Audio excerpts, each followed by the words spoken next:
혹시 여러분이 채용이 잘 안 되거나 더 높은 연봉을 못 받는 이유는 경기가 안 좋기 때문이 아닙니다. 여러분이 때문이에요. 저는 6년 유학생활을 마친 뒤 첫 번째 직장에서 연봉 1억을 받았습니다. 근데 이건 역시 제가 유학을 다녀왔기 때문이 아니라 때문입니다. 안녕하세요, 모티브 별입니다. 저번 영상에서 20살 때 공장에서 12시간씩 일을 했던 얘기, 그리고 결국 현타가 왔고 팔자를 바꾸어야겠다 생각하고 훌쩍 해외로 유학을 간 얘기 했는데요. 지금은 작년에 은퇴를 해서 파이어족의 삶을 살고 있습니다. 제가 이렇게 된 것은 유학 전공을 살려서가 아닙니다. 오늘은 변화는 하고 싶은데 스펙 달려 학벌 낮아 계속 고민만 하고 계신 분이 계시다면 지금 당장 뭘 해야 확실한 성공을 할 수 있을지 10분 안에 제가 그 고민 말끔히 해결해 드릴게요. 가장 가성비 높은 꿀팁 공개할 테니까 이 영상 끝까지 시청해 주세요. 아름답고 재미나게 삽니다. 모티브 걸. 저는 한국으로 돌아와서 취업은 해야겠는데 대기업에 원서를 넣을 생각은 처음부터 없었어요. 발에 치이는 게 해외 졸업자들인데 사실 우리나라도 인서울 몇 군데 아니면 별 볼 일 없잖아요. 아싸리 유명 대학이 아닌 이상 이 꼬부란 것이 적힌 이 대학 졸업장 그닥 큰 어드밴티지가 없었습니다. 만약에 거길 들어간다 해도 이미 높은 자리는 스카이대 졸업자들이 독식을 했을 거고 학연이나 혈연으로 묶인 사람들이 다 차지하고 있기 때문에 제가 살아남으려면 결국 아부나 눈치게임 이런 걸 해야 된다는 건데 저는 제 인생의 모토가 자유롭고 거침없이 사는 건데 저랑은 안 맞다는 생각을 했어요. 또 저는 워낙 언어 기초가 없이 입학을 한 거라 졸업 직전까지 교수님의 강의 한 60%도 이해가 안 됐습니다. 사실 외국어로 대학 원서 공부 여러분은 한 얼마만큼 소화한다고 생각하세요? 저는 많이 회의적이에요.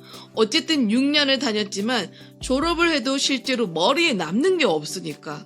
근데 이건 한국도 비슷한 여건이라 생각을 합니다. 4년제를 졸업해도 실제로 직장을 들어가면 처음부터 다시 배워야 하잖아요. 그 당시 제 친구들은 취업이 안 되니까 공무원 시험, 또 누구는 대학원 준비, 또 누구는 자격증 준비 이런 거 하더라고요. 근데 저는 이미 시간과 돈을 다 쓰고 왔잖아요. 뭐 또 공부를 할 수는 없잖아요. 야, 많이 묻다 아이가. 됐고 이제는 떡이라도 썰자라는 마음으로 영업사원을 지원했습니다. 그때 그 첫 직장에서 2년 만에 연봉 1억을 벌었어요. 주변 사람들이 저에게 묻더라고요. 아니 유학까지 다녀와서 왜 세일즈를 하냐고. 김승호 회장님의 말씀이 저한테 도움이 많이 됐어요. 한 청년이 묻습니다. 좋아하는 일을 해야 될까요? 잘하는 일을 해야 될까요? 회장님이 이렇게 말씀하시죠. 돈 버는 일을 하라고.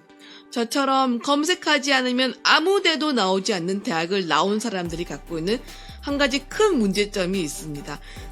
내가 유학까지 다녀왔는데 하면서 힘든 일 패스, 허드렛 일 제껴 그러면서 맨날 이런 말을 하죠. 준비된 자에게는 기회가 옵니다. 아자. 아니 스스로 기회의 장으로 나아가지 않는데 무슨 일이 일어나겠습니까? 또 이런 걸 묻는 사람들이 있었어요. 아니 굳이 그런 일을 하려고 그 먼 곳까지 갔어야 했어? 저도 몰랐습니다. 저는 이 졸업장 한 장이면 저를 무시했던 사람들의 코를 납작하게 만들 수 있을 줄 알았어요. 이렇게 긴 시간이 걸릴 줄 저는 몰랐던 거죠. 또 제 전공이 국제관계학이었는데 이게 부자의 삶과는 조금도 거리가 멀 줄 몰랐습니다. 그리고 기회는 교수님이 아니고 오너가 주는 걸 몰랐고요. 부자가 되려면 학과 공부보다 돈 냄새를 잘 맡아야 된다는 것도 그 당시 몰랐습니다. 아주 유명한 대학이 아니라면 해외 대학을 졸업했다는 사실만으로는 치러야 되는 대가가 너무 컸던 것 같아요. 저희 어머니께서 나이 60에 돌아가셨는데요. 저는 가끔 그런 생각합니다. 엄마와 추억을 좀 더 많이 보냈더라면. 혹시 여러분 중에 현재 취직이 안 돼서 도피처처럼 대학원을 선택하거나 탈출구처럼 자격증에 수백만 원씩 돈을 쓰시는 분들이 계실까요? 어중간한 학벌 세탁, 또 공식력 없는 민간인 자격증 이런 것들은 진짜 종이 쪼가리 맞더라고요. 그런데 만약에 여러분 중에 나는 꼭 인류대가 아니더라도 스펙을 채우는 것 자체가 나한테 자기 만족감이 된다 하시는 분이라면 굳이 말리고 싶은 생각은 없어요. 제 성공의 결정적인 백그라운드 역시 이 졸업장 맞거든요. 어쨌든 이 어려운 과정을 마쳤기 때문에 저는 제 스스로가 대견했습니다. 아름답고 재미나게 삽니다. 모티브걸. 오은영 박사님이 말씀하셨어요. 공부를 하는 목적은 좋은 성적 얻어서 꼭 좋은 대학을 가는 게 아니라고. 아, 나도 할 수 있는구나. 아, 나 이것 좀 잘하는데 하면서 스스로 자기 효능감과 자기 신뢰감을 갖는 거라고. 그러나 혹시 여러분이 자신을 평가하는 기준이 외부의 잣대에 있는 분이라면 무슨 짓을 하더라도 세상을 나가는 순간 또 남과 비교되면서 초라한 자신을 발견하게 될 겁니다. 저는 영업을 하면서 끊임없이 불특정 다수를 만나야 했는데요. 워낙 다양한 외국인들을 만났던 경험이 있으니까 별로 두렵지 않았어요. 또 연고도 없는 땅에서 살아남다 보니까 문제 해결 능력이 향상됐고요. 결국 결정적으로 저를 파이어족으로 만들어준 계기가 있었는데요. 그건 코트라에서 통역 알바를 한 거였습니다. 그 당시 수많은 비즈니스맨들을 만날 기회가 있었는데 그들의 말투, 옷차림, 태도, 철학까지 하나부터 10까지 전부 흡수하려고 노력했습니다. 그때 저는 처음으로 부자들은 월급만으로 재산을 불리는 게 아니라는 걸 거기서 배웠어요. 모든 부자 수업을 대학교 강의장 안에서 배운 게 아니라는 거죠. 사실 저는 세일즈 DNA가 없는 사람인데요. 여러분이 어떤 분야에서 일을 하든 간에 월 1,000만 원까지는 뭐 대단한 능력이 없어도 누구나 벌 수 있다고 저는 장담합니다. 부자의 그릇이라는 책에 보면 돈이란 자기가 주는 것이 아니라 다른 사람이 가져다 주는 것인데 이 돈을 담으려면 먼저 나의 돈 그릇을 키워야 된다고 말합니다. 결국 여러분이 직장에서 돈을 많이 벌려면 여러분에게 돈 주는 사람의 마음에 들게끔 일을 하면 되는 거잖아요. 아부를 하란 말 아니에요. 사내 정치를 하란 말은 아닙니다. 먼저 실력과 태도를 갖추란 말이죠. 저는 작년에 은퇴하기 직전까지도 매일 1등으로 출근을 했고요. 직장에서 이거 누가 좀 해볼래요? 라고 하면 늘 저요 제가 해볼게요 라고 손을 들고 기회를 직접 따와서 제 코앞으로 가져다 놓았습니다. 사실 여러분이 채용이 안 되거나 더 높은 연봉 협상에 실패하는 이유는 경기가 안 좋기 때문이 아닙니다.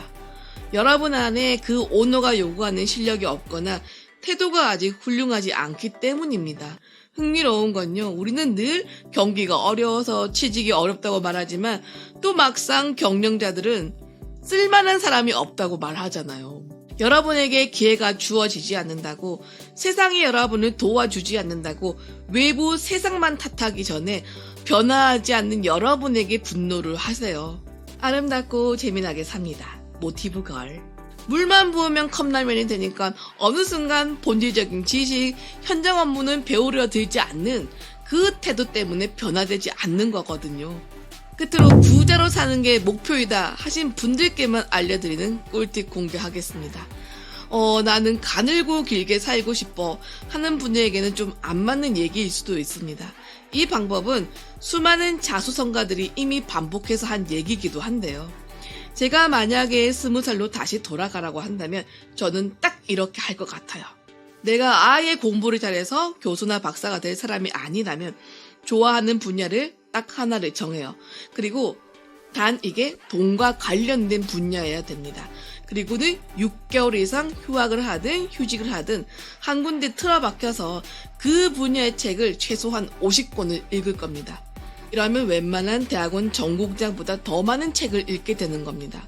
그리고 남 앞에서 줄줄줄 말할 수 있을 정도로 한 분야를 깊이 파서 실전 지식의 고수가 되는 거죠. 그리고는 현장으로 가서 직접 업무를 배울 거예요. 그러려면 대기업보다는 작은 회사를 들어가는 게 낫겠죠. 알아주는 회사는 아니지만 이런 곳에서 총괄적인 지식, 현장 업무 제대로 배우는 거니까요. 또 내가 언제 오늘처럼 일을 해보겠어요. 그런데 한 살이라도 젊을 때 독립을 하십시오. 요즘 제가 캘리그라피 배우고 있는데요. 이 민간인 자격증은 예전에 벌써 땄습니다.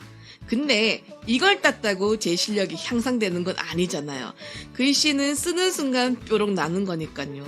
제가 만족할 때까지 붓을 들고 연습하는 거잖아요. 그런데 인스타에 올리다 보니까 어느 순간 사람들에게 연락이 오더라고요. 여러분도 여러분을 스스로 레벨업 시킬 만한 내면의 힘을 기르시길 바랍니다. 반드시 세상이 여러분을 알아볼 날이 옵니다. 오늘 이 영상이 도움되셨다면 좋아요, 구독 부탁드립니다. 안녕! 뿅!